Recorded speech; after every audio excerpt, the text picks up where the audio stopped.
Hello guys, welcome again. मैं राजन आप लोगों के सामने लेक्चर नंबर ला रहा हूं फोर्थ। मैं राजन आप लोगों के सामने लेक्चर नंबर ला रहा हूं फोर्थ। गाइस, इस फोर्थ लेक्चर में हम बहुत कुछ पढ़कर चलेंगे। इस फोर्थ लेक्चर में हम आपको पीएनएल एप्रोप्रिएशन अकाउंट बनाना सिखाएंगे। गाइस, मैं राजन आपको 12th क्लास की अकाउंटिंग पढ़ाने जा रहा हूं। 12th क्लास की अकाउंटिंग में हमारा चैप्टर नंबर फर्स्ट है फंडामेंटल ऑफ पार्टनरशिप, जो कि पार्टनरशिप की बुक में से उठाया गया है। और यह है लेक्चर नंबर 4, मैं राजन जो आपको पढ़ाने जा रहा हूं। लेक्चर नंबर 4 में हम profit and loss appropriation accounting की कुछ बेसिक आइटम को स्टडी करके चलेंगे। लेकिन अभी तक 3 लेक्चर्स में हमने जो स्टडी किया मैं उसे रीटेलीकास्ट करना चाहूंगा। अभी तक 3 लेक्चर में हमने ट्रेडिंग अकाउंट बनाना सीखा, प्रॉफिट एंड लॉस अकाउंट बनाना सीखा और बैलेंस शीट बनानी सीखी। बैलेंस शीट तो आपको आती थी, उसकी बेसिक टर्म्स के बारे में मैंने बताया।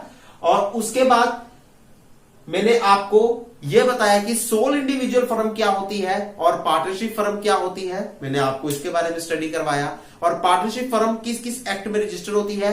अगर वो पार्टनरशिप फर्म रजिस्टर्ड है अंडर एक्ट 1932 तो वो कहलाती है पार्टनरशिप रजिस्टर्ड अंडर एक्ट 1932। अगर वो रजिस्टर्ड है अंडर एक्ट 2008 में तो वो कहलाएगी limited liability partnership firm, that is LLP firm. So इस तरह से मैंने आपको 2 फर्म्स के बीच में डिफरेंस बताया। और डिफरेंस बताने के बाद आपको क्वेश्चन लिखवाया था कि why PNL appropriation account is maintain. So P&L appropriation account is maintained for the purpose of recording the expenses on partner and income arise from partner. P&L appropriation account क्यों बनाया जाता है? P&L appropriation account इसलिए बनाया जाता है ताकि वो पार्टनर पर होने वाले खर्चों को अलग से रिकॉर्ड कर सके और पार्टनर से प्राप्त होने वाली इनकम को अलग से रिकॉर्ड कर सके। अगर फर्म किसी आउटसाइडर पीपल पर खर्चा करती है तो वो हम पीएनएल अकाउंट में रिकॉर्ड करते हैं, या फर्म अपने स्टाफ मेंबर पर कोई खर्चा करती है तो वो भी हम पीएनएल अकाउंट में रिकॉर्ड करते हैं, या फर्म किसी भी अपने एम्प्लॉइज पर खर्चा करती है तो वो भी हम पीएनएल अकाउंट में रिकॉर्ड करते हैं। लेकिन फर्म ने खर्चा कर दिया पार्टनर पर तो वो कहां आएगा? पीएनएल एप्रोप्रिएशन अकाउंट में। अगर फर्म ने किसी से कोई इनकम अराइज की है तो वो पीएनएल अकाउंट में आएगी। अगर फर्म ने इनकम अराइज की है पार्टनर से तो वो कहां आएगी? पीएनएल एप्रोप्रिएशन अकाउंट से मिलकर चलेगी, पीएनएल एप्रोप्रिएशन अकाउंट में रिकॉर्ड होकर चलेगी। श्योर? अगर किसी और से इनकम अराइज की है तो पीएनएल अकाउंट में, अगर पार्टनर से इनकम अराइज की है तो पीएनएल एप्रोप्रिएशन अकाउंट में रिकॉर्ड होकर चलेगी। ये था जो हमने आपको पिछले लेक्चर में समझाया, पिछले लेक्चर में करवाया। और इस लेक्चर में हम आपको करवाएंगे कि कौन कौन सी ट्रांजैक्शंस और कौन कौन सी आइटम्स इंक्लूड होकर चलती हैं profit and loss appropriation account में। जहां पर आपके पास सबसे पहली फर्स्ट आइटम आती है interest on capital. Interest on capital guys देखो, जब पार्टनर फर्म में एडमिट होता है, जब पार्टनर फर्म में एडमिशन लेता है तो वो फर्म का पार्टनर तभी बनता है जब वो फर्म में अपना पैसा इन्वेस्ट करता है। और जो वो पैसा फर्म में इन्वेस्ट करता है उस पैसे को कहा जाता है फर्म की कैपिटल। ये तो आपने पढ़ाई है, श्योर। अब वो पार्टनर कह रहा है कि मुझे इंटरेस्ट ऑन कैपिटल चाहिए, क्योंकि मार्केट में अगर वो कहीं और पैसा लगाता है तो वो एक मिनिमम रेंज का इंटरेस्ट तो रिसीव करेगा ही करेगा। इसलिए वो फर्म से भी एक्सपेक्ट करता है कि फर्म भी उसे मिनिमम रेंज का इंटरेस्ट देकर चले। Sure guys? और साथ ही साथ वो फर्म से एक्सटर्नली एडिशनली वो फर्म से प्रॉफिट्स की भी एक्सपेक्टेशन रखकर चलता है। Sure? So interest on capital वो प्राप्त करेगा ही करेगा, इंटरेस्ट ऑन कैपिटल वो प्राप्त करेगा ही करेगा, जो कि प्रॉफिट एंड लॉस एप्रोप्रिएशन की आइटम है। लेकिन इसके कुछ प्रोविजन है, इसका कोई प्रोविजन है। प्रोविजन क्या है वो हम पढ़कर चलते हैं, जो आपका थ्योरी बेस्ड क्वेश्चन है। कहता है if partnership deed is silent, if partnership deed, देखो पार्टनरशिप डीड क्या होती है, सबसे पहले तो हम इसके बारे में थोड़ा सा समझेंगे। पार्टनरशिप डीड होती है एक रिटन एग्रीमेंट जो कि पार्टनर के द्वारा बनाया जाता है। पार्टनरशिप डीड होती है, यहां लिख देता हूं मैं थोड़ा। पार्टनरशिप डीड होती है एक written agreement which made by the partner, which made by the partner at the time of partnership. Partnership के समय पार्टनर्स अपना एक रिटर्न एग्रीमेंट क्रिएट करके चलते हैं जो पार्टनर्स की विश्वसनीयता के लिए होता है, जो पार्टनर की विश्वसनीयता के लिए होता है। वो रिटर्न एग्रीमेंट जो पार्टनर बनाकर चलते हैं, अपनी विश्वसनीयता के लिए बनाकर चलते हैं at the time of partnership, वो रिटर्न एग्रीमेंट कहलाता है पार्टनरशिप डीड। तो वो रिटर्न एग्रीमेंट क्या कहलाता है? Partnership deed. वो रिटर्न एग्रीमेंट क्या कहलाता है? Partnership deed. जो एक रिटर्न एग्रीमेंट पार्टनर क्रिएट करके चलते हैं, अपनी विश्वसनीयता के लिए क्रिएट करके चलते हैं, उस रिटर्न एग्रीमेंट को हम क्या कहते हैं? पार्टनरशिप डीड कहते हैं। पार्टनरशिप डीड के बारे में हम अपने अगले कुछ लेक्चर्स में डिटेल में स्टडी करेंगे। फिलहाल हमें जो आइटम्स, जो ट्रांजेक्शन्स इंक्लूड होंगी profit and loss appropriation account में, उसकी हमें डिटेल के बारे में पढ़ना है। सो आप पहले पार्टनरशिप डीड की फुल फॉर्म को उतार सकते हो प्लीज।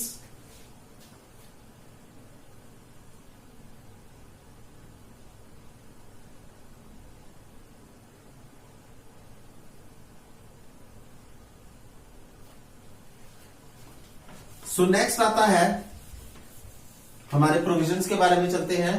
कहता है अगर पार्टनरशिप डीड मेंटेन नहीं है, कहता है if partnership deed is not maintain, if partnership deed is not maintain, या फिर अगर पार्टनरशिप डीड साइलेंट है, अगर पार्टनर्स ने पार्टनरशिप डीड को नहीं बनाया या फिर पार्टनरशिप डीड साइलेंट है, इन दैट केस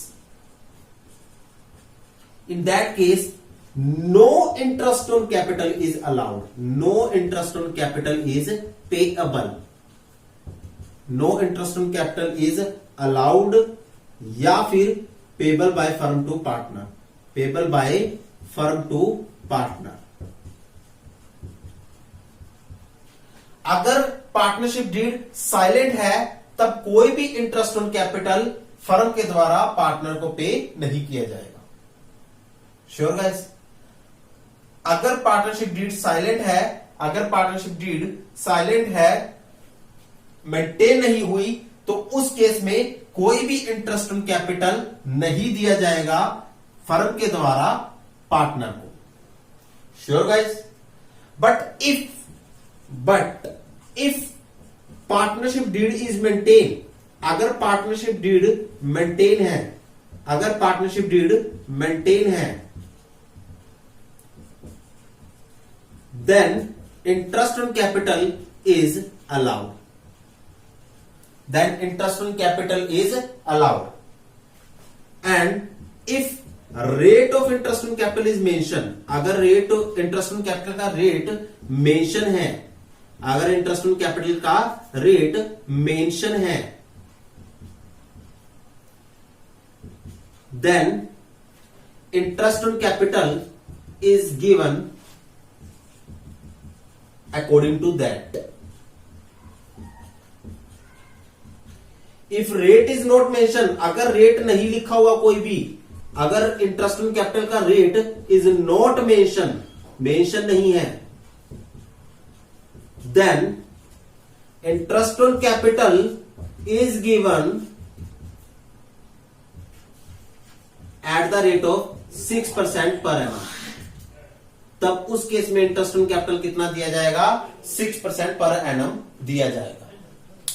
ये था प्रोविजन कि अगर पार्टनरशिप डीड साइलेंट है, अगर पार्टनरशिप डीड बनाई ही नहीं, तो उस केस में इंटरेस्ट ऑन कैपिटल नहीं दिया जाएगा। अगर पार्टनरशिप डीड साइलेंट है, अगर पार्टनरशिप डीड मेंटेन नहीं हुआ, तो उस केस में interest on capital provide allowed नहीं किया जाएगा फर्म के द्वारा पार्टनर को। लेकिन अगर पार्टनरशिप डीड मेंटेन है, अगर पार्टनरशिप डीड बनाई गई है, then interest on capital allowed होगा, तो उस केस में इंटरेस्ट ऑन कैपिटल अलाउड होगा। और अगर इंटरेस्ट ऑन कैपिटल डीड में लिखा हुआ है कि कितना देना है, तो उस रेट के अकॉर्डिंग आप इंटरेस्ट ऑन कैपिटल दोगे। अगर इंटरेस्ट ऑन कैपिटल डीड में नहीं लिखा हुआ, तो आप 6% पर एनम फिक्स रेट के अकॉर्डिंग दोगे। कितना दोगे? 6% पर एनम। अगर लिखा हुआ तो लिखे हुए के अकॉर्डिंग दे दो, अगर नहीं लिखा हुआ तो 6% पर एनम के अकॉर्डिंग दोगे। श्योर। अगर पार्टनरशिप डीड नहीं प्रोवाइड है तो आप इंटरेस्ट ऑन कैपिटल नहीं दोगे, अगर पार्टनरशिप डीड प्रोवाइडेड है तब आप इंटरेस्ट ऑन कैपिटल देकर चलोगे। एक बात और लिख लेना, अगर पार्टनरशिप डीड नहीं प्रोवाइडेड है, नहीं मेंटेन है, तब इंटरेस्ट ऑन कैपिटल नहीं मिलेगा। लेकिन अगर पार्टनरशिप डीड मेंटेन है एंड इंटरेस्ट ऑन कैपिटल लिखा हुआ है, उसमें interest on capital is mention and interest on capital is mention,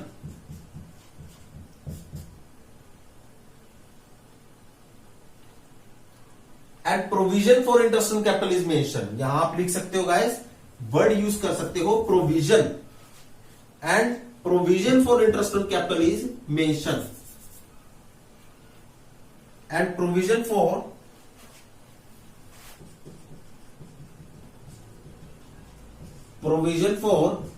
interest on capital is mention.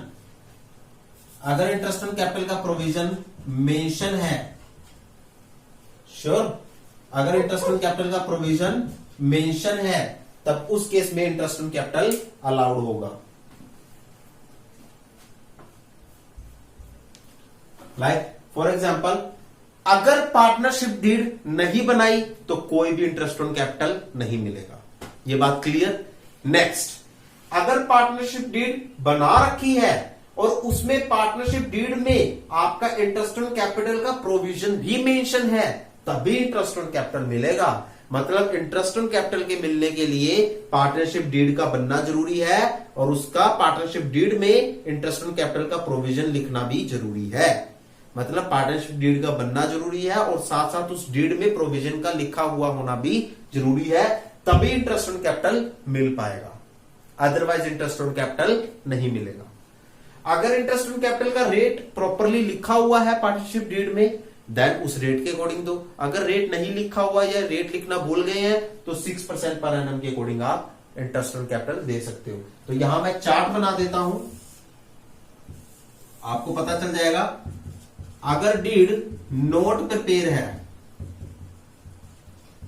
तो उस केस में क्या होगा, नो इंटरेस्ट ऑन कैपिटल। अगर डीड प्रिपेयर है, अगर डीड प्रिपेयर है, डीड का मतलब रिटर्न एग्रीमेंट, अगर वो प्रिपेयर है plus provision for interest on capital भी मेंशन है, provision for interest on capital भी मेंशन है, देन क्या होगा आपका, provision for interest on capital भी मेंशन है, तो उस केस में क्या होगा, इंटरेस्ट ऑन कैपिटल अलाउड होगा, इंटरेस्ट ऑन कैपिटल अलाउड होगा। श्योर। रेट इज रिटन, अगर रेट मेंशन है देन सेम रेट लिखो। अगर रेट नोट मेंशन है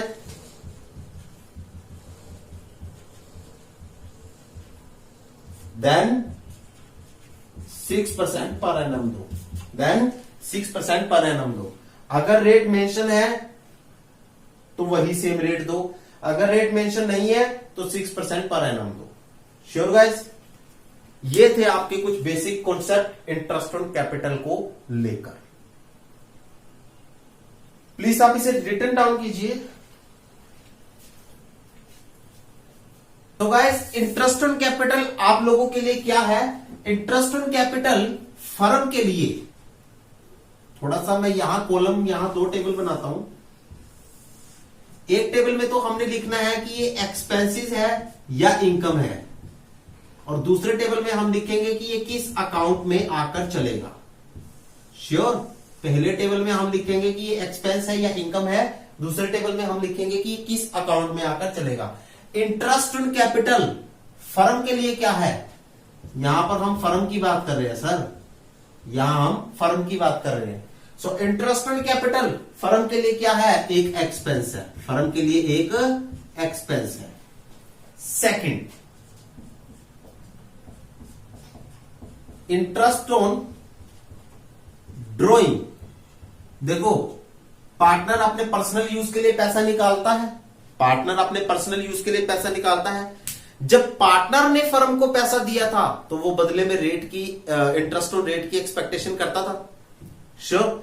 जब पार्टनर ने फर्म को पैसा दिया था तो वो बदले में ब्याज प्राप्त करना चाहता था, इंटरेस्ट रिसीव करना चाहता था। श्योर। अब जब फर्म पार्टनर को पर्सनल यूज के लिए पैसा देगी तो फर्म भी बदले में इंटरेस्ट रिसीव करेगी। जब पार्टनर ने फर्म को पैसा दिया था तब पार्टनर फर्म से ये उम्मीद करता था कि फर्म उसे इंटरेस्ट रेट देकर चलेगी। श्योर। लेकिन जब फर्म पार्टनर को पर्सनल यूज के लिए पैसा देती है या पार्टनर फर्म से पर्सनल यूज के लिए पैसा प्राप्त करता है तो उस केस में फर्म भी कहती है कि आप भी हमें इंटरेस्ट पे करके चलो। That is called the interest from drawing. वो पैसा जो पर्सनल यूज, वो इंटरेस्ट जो पर्सनल यूज पर दिया जाता है, पर्सनल यूज के पैसे पर दिया जाता है जो कि फर्म से विड्रॉ करते हैं हम, उस पैसे को हम इंटरेस्ट ऑन ड्रॉइंग कहते हैं। The interest which is payable on the withdrawing amount of personal use, that interest is known as the interest on drawing. वो इंटरेस्ट जो हम पे करते हैं उस अमाउंट पर जो हमने विड्रॉ की है पर्सनल यूज के लिए, उस पैसे को हम क्या कहते हैं? Interest on drawing. So interest on drawing firm क्या कर रही है सर? रिसीव कर रही है पार्टनर से। पार्टनर पे कर रहे हैं ना इसको, फर्म तो रिसीव कर रही है इसे, तो फर्म रिसीव कर रही है तो फर्म के लिए क्या बनी? इनकम बनी। देखो, जब थोड़ा सा क्लैरिटी और देता हूं आपको इसके बारे में। जब पार्टनर ने फर्म को पैसा दिया था वो क्या था? कैपिटल। पार्टनर क्या कह रहा था कि मुझे बदले में इंटरेस्ट चाहिए, तो वो बदले में इंटरेस्ट प्राप्त कर रहा था, वो फर्म के लिए खर्चा बना। अब फर्म ने पार्टनर को पैसा दिया पर्सनल यूज के लिए, जो कि क्या कहलाया? ड्राइंग। अब फर्म कह रहा है कि मुझे इस ड्राइंग के ऊपर इंटरेस्ट चाहिए, तो फर्म उस इंटरेस्ट को रिसीव कर रहा है, तो मतलब फर्म इंटरेस्ट ऑन ड्राइंग को रिसीव कर रहा है, जिसकी वजह से इंटरेस्ट ऑन ड्राइंग इनकम बन के चली। श्योर। तीसरा आपके पास आता है rent paid to partner. Rent paid to partner. और चौथा आपके पास आता है interest on loan paid to partners loan. Interest on loan paid to partners loan. पांचवी आपके पास आइटम आती है transfer to reserve. Transfer to reserve. Sixth आपके पास आइटम आती है commission paid to partner. Commission paid to partner. और सेवंथ आपके पास आइटम आती है salary paid to partner. Salary paid to partner. बोलो सर, ये आती है सारी आपके पास बातें? Rent paid to partner. सबसे पहले तो हम इसकी बात करते हैं कि rent paid to partner. Firm को रेंट पे करना है, सिंपल सी बात है। फर्म ने रेंट पे किया पार्टनर को। फर्म ने पार्टनर की कोई पर्सनल प्रॉपर्टी यूज की होगी। फर्म ने पार्टनर की कोई पर्सनल प्रॉपर्टी यूज की होगी। पार्टनर का कोई फार्म हाउस यूज किया होगा, या पार्टनर का कोई घर यूज किया होगा, या कोई प्लॉट यूज किया होगा, या कोई फैक्ट्री यूज की होगी, जिसके बदले में फर्म को रेंट पे करना पड़ रहा है। तो फर्म के लिए तो खर्चा है ना, फर्म के लिए तो खर्चा है। सिंपल सी बात है सर, ये तो हमने अच्छे से पढ़ रखा है, फर्म के लिए खर्चा है। चलो जी, interest on loan paid to partner loan. देखो, फर्म को लोन चाहिए था। एक पार्टनर था जो सबसे ज्यादा अमीर था। भाई साहब, मैं तो शाही बंदा हूं। उस पार्टनर ने फर्म को लोन दे दिया। उस पार्टनर ने फर्म को लोन दे दिया। अब बदले में वो इंटरेस्ट रिसीव करेगा और फर्म को उस लोन के ऊपर इंटरेस्ट पे करना पड़ेगा ना। श्योर। तो इन शॉर्ट, फर्म ने पार्टनर से लोन लिया और फर्म उस लोन के बदले में इंटरेस्ट पे कर रही है। मतलब यहां लिख देता हूं कि फर्म ने पार्टनर से लोन लिया। फर्म पार्टनर से लोन ले सकती है ना? हां जी, फर्म ने पार्टनर से लोन लिया एंड फर्म उस लोन का इंटरेस्ट, जो भी उस लोन का इंटरेस्ट बनता है, उस लोन का इंटरेस्ट पार्टनर को पे कर रही है। पार्टनर को पे कर रही है। श्योर। फर्म ने पार्टनर से लोन लिया और फर्म उस लोन का इंटरेस्ट पार्टनर को पे कर रही है। फर्म उस लोन का इंटरेस्ट, उस लोन का ब्याज पार्टनर को पे कर रही है। ये हमारी ट्रांजैक्शन नंबर 4 को शो करके चलता है। ये हमारी ट्रांजैक्शन नंबर 4 को शो करके चलता है। अब फर्म तो क्या कर रही है, इंटरेस्ट पे कर रही है। फर्म इंटरेस्ट पे कर रही है तो फर्म के लिए तो खर्चा ही हुआ ना, बिल्कुल सर खर्चा हुआ। ट्रांसफर टू रिजर्व, भाई रिजर्व में कुछ पैसा हमें ट्रांसफर करना है तो ये भी फर्म के लिए एक तरह से एक्सपेंस ही है, बिल्कुल सर। कमीशन पे टू पार्टनर, पार्टनर को कमीशन पे कर रखी है या करनी है।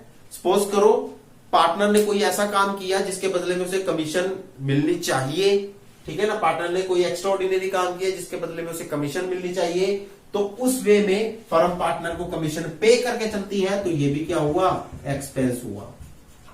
ये भी क्या हुआ, एक्सपेंस हुआ। Sure guys. सैलरी पे टू पार्टनर, देखो आपने ये वर्ड सुना होगा कि 3 पार्टनर है, 2 पार्टनर ऐसे हैं जो काम नहीं करते और एक ही पार्टनर ऐसा है जो पूरी फर्म का काम संभाल कर बैठा है। तो वो जो इंडिविजुअल पार्टनर पूरी फर्म का काम करता है, अकेला करता है, तो वो पार्टनर फर्म को क्या कहता है कि मुझे बदले में कुछ सैलरी दी जाए। अगर इंटरेस्ट ऑन कैपिटल में लिखा हुआ है कि सैलरी दे दो तो आप सैलरी दे देते हो, तो फर्म सैलरी दे देती है। अगर इंटरेस्ट ऑन कैपिटल में नहीं लिखा तो नहीं देगी, सिंपल। अब जब फर्म सपोज करो पार्टनर को सैलरी देती है तो फर्म के लिए वो क्या बनता है, एक खर्चा बनता है, एक एक्सपेंस बनता है, एक एक्सपेंस बनता है। अब नेक्स्ट आता है कि ये किस अकाउंट में आता है।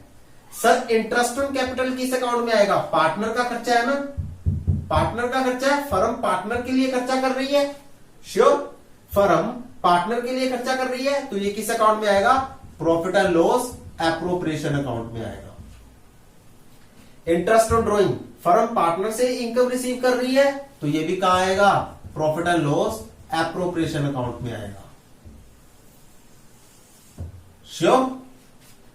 रेंट पेड टू पार्टनर, ये प्रॉफिट एंड लॉस अकाउंट में आएगा। सर हाँ जी, फर्म तो पार्टनर पर खर्चा कर रही है, फर्म तो पार्टनर पर खर्चा कर रही है, पार्टनर को रेंट दे रही है, तो ये profit and loss appropriation account में आना चाहिए। ये P&L अकाउंट में क्यों आ रहा है, क्योंकि ये खर्चा नॉर्मल है, ये खर्चा नॉर्मल है। ये खर्चा वो ऐसा खर्चा नहीं है जो फर्म की वर्किंग से जुड़ा हो। इन शॉर्ट मैं आपको ये कहूंगा कि ये खर्चा तो वो है जो पार्टनर ने अपने काम के बदले में करवाया, और ये भी खर्चा वो है जो पार्टनर ने अपने काम के बदले में करवाया। देखो ये खर्चा वो है जो पार्टनर ने अपनी वर्किंग से रिलेटेड करवाया, ये इनकम वो है जो पार्टनर ने अपनी वर्किंग से रिलेटेड करवाई है, लेकिन ये खर्चा वो है जो पार्टनर की वर्किंग से परे है, जो पार्टनर की वर्किंग से हटकर है, उससे अलग है, उससे सेपरेट है, पार्टनर की वर्किंग से अलग है। मतलब इसमें कोई भी पार्टनर का काम इंक्लूड नहीं होता। ये तो पार्टनर ने एक्स्ट्रा एडिशनल फैसिलिटी प्रोवाइड की है फर्म को कि हमारी प्रॉपर्टी खाली पड़ी है, आप उसे यूज कर सकते हो, बदले में रेंट दे सकते हो। ये पार्टनर फर्म की वर्किंग के लिए काम नहीं कर रहा है, ये तो पार्टनर एडिशनल वर्किंग प्रोवाइड कर रहा है। श्योर, दोबारा बता देता हूं, ये खर्चा वो है जो फर्म पार्टनर की वर्किंग पर कर रही है, ठीक है ना, जो फर्म पार्टनर की वर्किंग पर कर रही है। ये इनकम वो है जो फर्म पार्टनर की वर्किंग से रिसीव कर रही है, लेकिन ये खर्चा वो है जो फर्म पार्टनर की एडिशनल वर्किंग पर कर रही है। श्योर, ऐसी वर्किंग जो मेंशन नहीं थी उस वर्किंग पर कर रही है, एडिशनल वर्किंग पर कर रही है। मतलब पार्टनर जिस काम के लिए आया था उस पर नहीं कर रही, पार्टनर ने एडिशनल फैसिलिटी प्रोवाइड की है उस पर कर रही है। श्योर, इस वजह से प्रॉफिट एंड लॉस अकाउंट में है। और ये खर्चा वो है जो पार्टनर ने एडिशनल फैसिलिटी प्रोवाइड की है उस पर कर रही है, जिसकी वजह से ये भी प्रॉफिट एंड लॉस अकाउंट में आकर चला। ट्रांसफर टू रिजर्व, ये भी वर्किंग के ऊपर खर्चा है, तो ये profit and loss appropriation account में आएगा। कमीशन पेड टू पार्टनर, ये भी वर्किंग पर खर्चा है, तो ये profit and loss appropriation account में आएगा। सैलरी पेड टू पार्टनर, ये भी खर्चा है, तो ये प्रॉफिट एंड लॉस, ये भी वर्किंग के अकॉर्डिंग खर्चा है, तो ये profit and loss appropriation account में आएगा। तो ये सारी आइटम्स हैं जो आपकी प्रॉफिट एंड लॉस अकाउंट में या profit and loss appropriation account में आकर चलती है। मैं दोबारा से बताता हूं, ये वो खर्चा है जो फर्म पार्टनर को पे कर रही है पर उसके काम के बदले में पे कर रही है। ये वो इनकम है जो फर्म पार्टनर से रिसीव कर रही है उसके काम के बदले में रिसीव कर रही है। श्योर। ये वो खर्चा है जो फर्म पार्टनर को पे कर रही है एडिशनल फैसिलिटी को अवेल करने पर। ये वो खर्चा है जो फर्म पार्टनर को पे कर रही है क्योंकि पार्टनर ने फर्म को एडिशनल फैसिलिटी दी है। श्योर। इस वजह से ये प्रॉफिट एंड लॉस अकाउंट में आया। और ये वो खर्चा है जो फर्म पार्टनर को पे कर रही है क्योंकि पार्टनर ने फर्म को एडिशनल फैसिलिटी दी है, इस वजह से ये प्रॉफिट एंड लॉस अकाउंट में आया। और ये वो खर्चा है जो फर्म पार्टनर को पे कर रही है उसकी वर्किंग के अकॉर्डिंग। ये वो खर्चा है जो फर्म पार्टनर को पे कर रही है उसकी वर्किंग के अकॉर्डिंग। ये वो खर्चा है जो फर्म पार्टनर को पे कर रही है उसकी वर्किंग के अकॉर्डिंग। 5, 6, 7 वो वाले खर्चे हैं जो फर्म पार्टनर को पे कर रही है उसकी वर्किंग के अकॉर्डिंग। दैट्स व्हाई ये P&L एप्रोप्रिएशन अकाउंट में आकर चलते हैं। सो ये वो आइटम है आपको जो याद करनी है जो आपकी इंक्लूड होती है profit and loss appropriation account में। सो पहले आप इसे रिटन डाउन कीजिए, आप इस पूरे कॉन्सेप्ट को लिख लीजिए, अपनी नोटबुक्स में लिखते रहिए और अपने नोट्स प्रिपेयर करते रहिए। प्लीज इन नोट्स को प्रिपेयर करके रखिएगा, इन नोट्स को लॉस्ट मत कीजिएगा। So please